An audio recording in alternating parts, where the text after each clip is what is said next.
Туристички Охрид се наоѓа во вонредни услови. Ефтиниот туристички профил на гости без трошка грижа на совест бедно се однесува кон градот кој е удавен во смет во шпицот на сезоната. Кога веќе ништо не е свето, во Охрид доаѓаат туристи со ниско ниво на култура и однесување. Ѓубришта се расфрлати на најзначајните цркви и културно-историски споменици.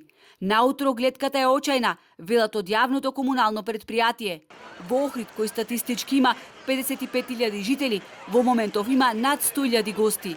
Со сета можна механизација и ангажман на 180 работници, дневно се подигаат 80 тони отпад.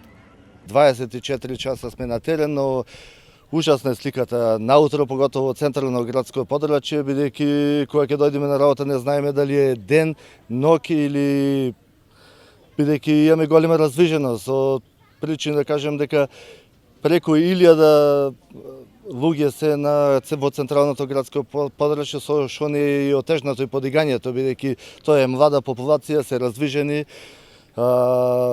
дејствувањето или не е отежнато. Охриѓани ги преплавија социјалните мрежи со фотографии кои сведочат за грдото лице на градот. Каква понуда имаш, такви гости ти доаѓаат.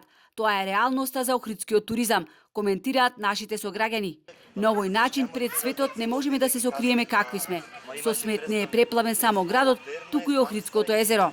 Исто, идентично.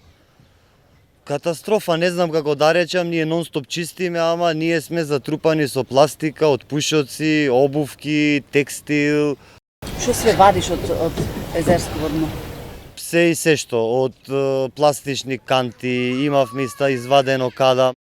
Тоа е резултат на ниската еколошка свест и ниската свест кај самите граѓани. Значи, исти во овој граѓани која се во некоја европска метропола се знаат да се однесуваат европски, бидејќи таму законите се почитуваат и ќе бидат санкционирани од таа комунална инспекција или од нормално или од полицијата, но овде сме сепак македонци, балканци.